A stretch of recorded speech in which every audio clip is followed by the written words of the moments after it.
Yo, what's going on, guys? My name is McDuck33 and welcome back to another Borderlands 3 video. Today we're going to be taking a look at my Flak build. We'll call it Enraged, Enraged Elemental Flak. Alright, cool catchy name, check. Now it's time to look at the build. So this is my main Flak build. I was going to do a other Flak build, but after practicing with it, I realized that the weapons were just not good enough to use practically, so I decided to make a new build. This one uses some DLC 6 stuff, not too much though, just a couple things. So yeah, let's dive right in. We're first going to take a look at the items. So starting off in our slot 1, you can put these in any slot really, I just prefer it in this way. We have the Monarch. This gun really doesn't need an introduction, but it just shoots, it shoots 4 shots at a time. Oh, I can't do that. Yeah, it shoots 4 shots at a time, and when you're firing a Vladoff assault rifle, it just right after the other. So really doesn't need any introduction. I do have a really bad anointment on it, and I'm trying to get that re-rolled. But unfortunately, it costs a lot of iridium. The goal for all of these weapons is that you have some kind of action skill and anointment, whether it be next to mags or weapon damage. Ideally, you would want next to mags. That's the one I like, because that lets you have more than one element. And the entire point of this build is to have all the elements you need at your disposal, which I'll explain in a second. So yeah, preferably I would say probably go with a ASE for, I don't know, maybe cryo or something. I don't know. It really depends on what you like or what you want. Any ASE next to mags will work. Even next or ASE weapon damage 100% would work. But again, I prefer the next to mags. So that's the Monarch. Next up we have a Maggie. This thing is really, really good. It's probably one of the better pistols in the game, next to the Light Show and the Tizzy. It's probably the best base game pistol, and this thing just wrecks. It just there's no one surviving. No one's surviving this, especially with that next to mags.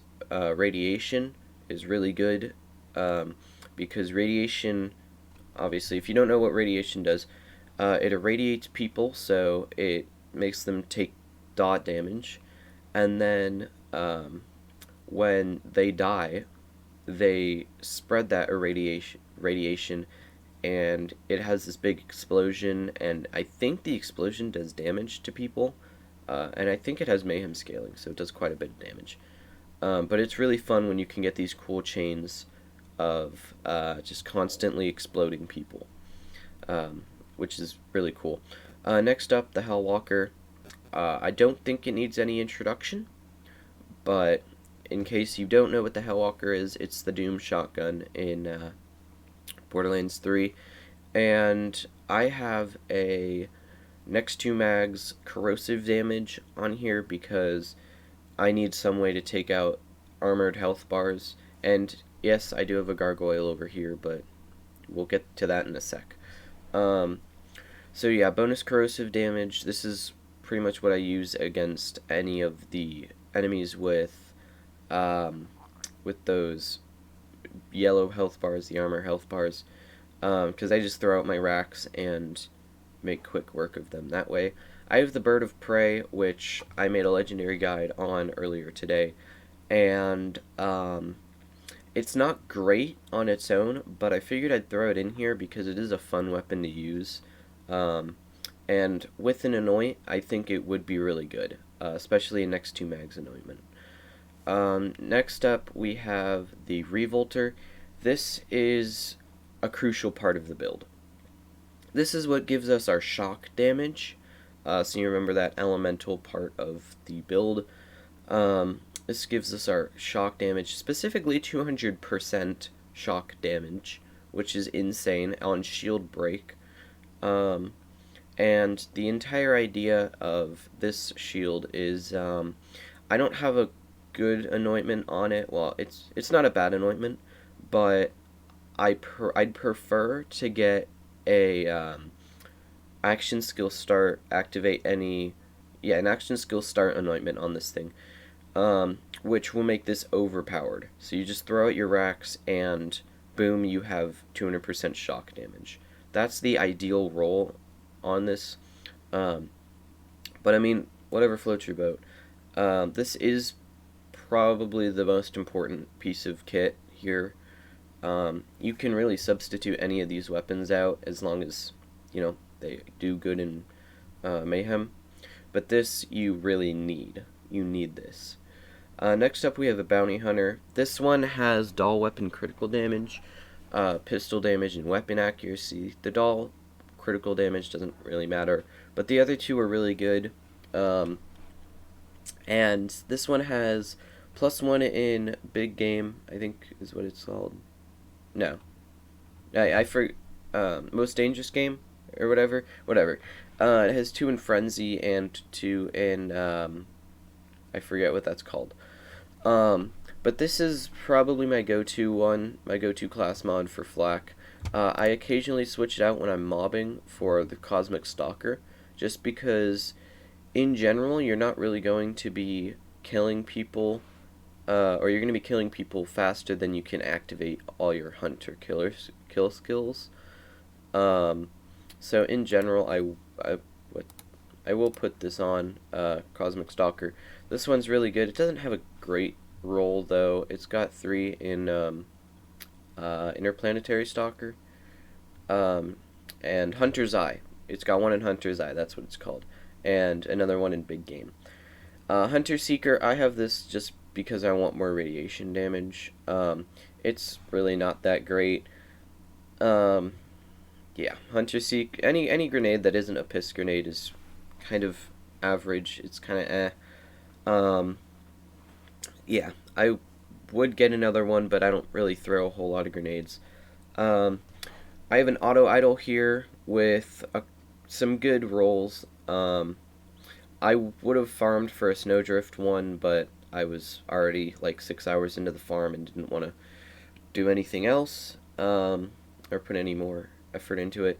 So the auto idol is really good for this build because usually most Flak builds that use rack attack will use the stopgap with the action skill start anointment, and that will basically make you invincible all the time. But since we're using the Revolter, we don't get that bonus. So I use an auto idol to kind of counteract that, which does work pretty well, as long as there's not 3 anointed backing you into a corner. But yeah, it does work pretty well, and the slam is, it's not great. So yeah, next we will take. I already take a English is hard. I already looked at the Bounty Hunter. The Gargoyle. This is my go-to weapon for bosses, corrosive bosses. And that's because we don't really have any corrosive guns other than the Hellwalker, but that's just the additional corrosive damage. So if we just throw on this Gargoyle with 200% splash damage on ASE, and plus it's a ×2, it just melts them. They don't stand a chance. It does consume 3 ammo per shot though. And yeah. So now let's take a look at what each of these weapons do in case you haven't seen.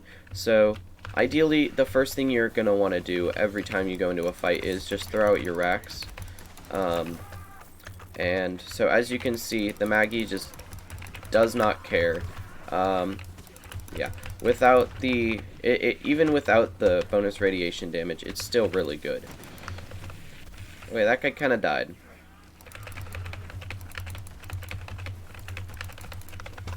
Okay, fine, be that way. Yeah, the Maggie is going to be your main mobbing weapon. Okay.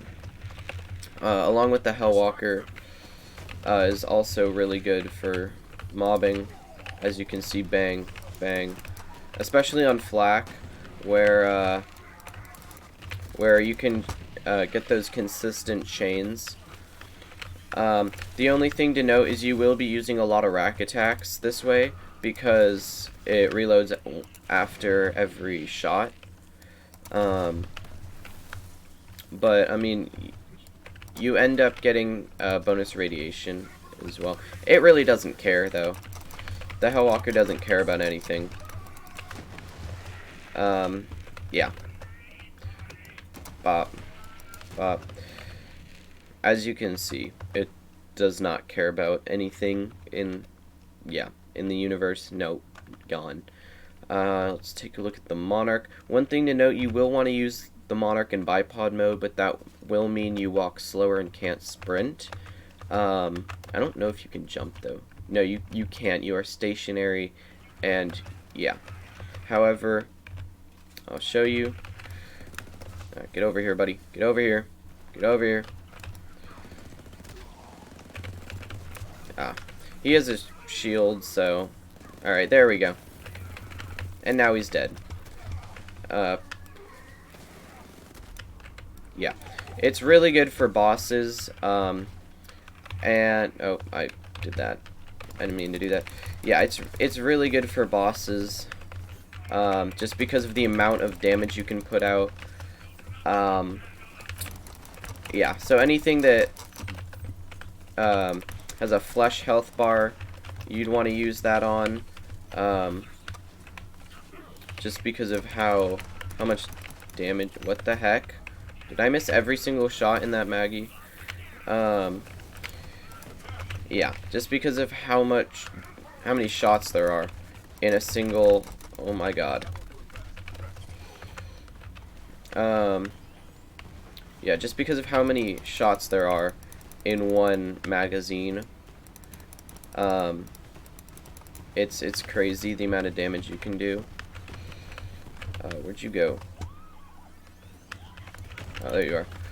Alright, let's get ourselves some Hellwalker action. So as you can see, I don't think I've done any damage to that guy, and he just got irradiated and almost... Oh, look at that! This is how you know that the Hellwalker is too good. Yeah. It's very good. Definitely the best shotgun in the game, no doubt about it. Oh, it's you who's cryoing me. Can you, like, not, sir? Thank you. Appreciate it. So, yeah. This is also a really good bossing weapon, if you have the ammo for it. Yeah. Usually I only use the Hunter Seeker if I'm not really sure where enemies are. And it tracks them, so I can just kind of follow the Hunter Seeker, and it does all the work for me, which is good. So now let's go push through, and I'll show you guys the build up against Trant. So as you can see, that auto idle is really, really useful. No, please, I don't like being frozen. It is really good, because I was very close to death a couple times, and then, I got revived, kind of, by that auto idle. So that's a really good piece of kit to use. There is other stuff that you can use, like a Victory Rush is not a bad option. If you're going for pure damage, I would say go with the Victory Rush, or maybe the Pearl of Ineffable Knowledge, for bossing. But in general, for mobbing, I would say auto idle. Excuse me. Yeah, in general, go with the auto idle, just because it's really good, and you do need that healing on Flak, because he is sort of a weaker character. Excuse me again. Wow, allergy season. So, oh, I didn't take a look at the skill tree. I'll do that real quick up here. So, skill tree. Before we go fight Trant, you're going to max out the orange, pumpkin spice, whatever you want to call it, tree.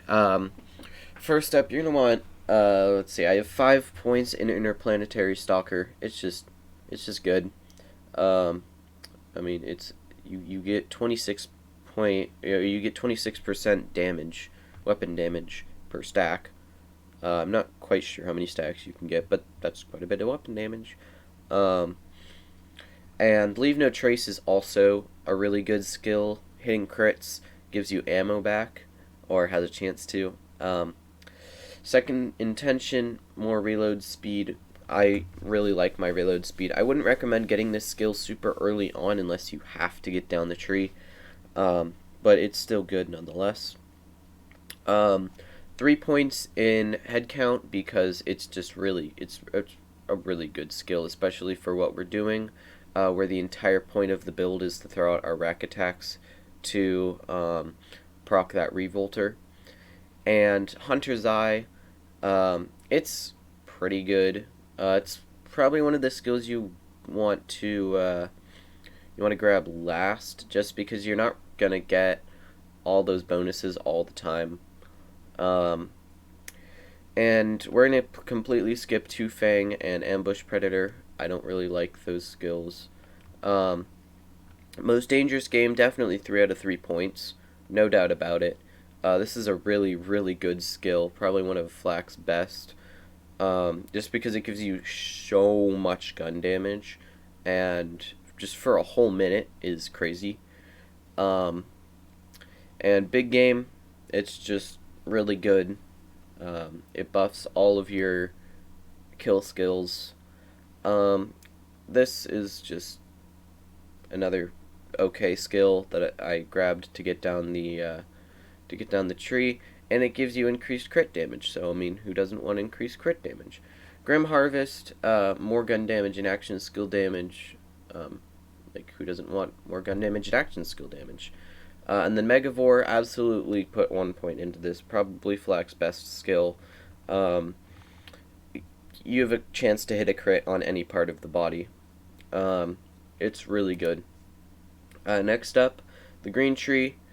More health and constantly regenerating health is good. Furious Attack, more gun damage, more handling, more pet damage. Just general good stuff. You can get up to 20% gun damage with 5 out of 5 points in it, which I highly recommend. Overclocked is just more fire rate, which is really good on stuff like the Monarch, because you can just spit all those bullets out in seconds. Turn tail and run. While moving, you get health regen and damage reduction, which is good. And then while you're still, you get gun damage and fire rate. The thing about this is I don't stand still a whole lot. And I really only use this with the Monarch because I can't move a whole lot. So I mean, it's still a good skill to grab just to get down the tree. Lick the Wounds. I highly recommend this skill because you will be going down a lot with this build. Focuses more on damage than damage reduction and like non-squishiness and the ability to stay alive. Next we have the Fast and the Furious. More gun damage and movement speed when you're above half health, which is not too much, but I mean, it's still nice to have. Next up, we have nothing in the Purple Tree. I despise the Purple Tree. It has nothing useful except for pet builds. I don't really see a use for it. Blue Tree, this is essential to the build. Well, I wouldn't say essential, but it's got some really good stuff in it. We have 2 out of 5 points in Ferocity. I think it's Ferocity. And 3 points in Persist Hunter just to get down the tree. It's just, Persistence Hunter is really good. It just gives you 12% more gun damage and 45% action skill duration. The action skill duration doesn't matter, but the gun damage is pretty useful. And we're just going to put 2 out of 5 points in here, just because, more pet damage. Frenzy. You get increased damage for when your pet deals damage, so that's just really good. It can stack up to 10 times, so you get around 40% gun damage just for this skill alone.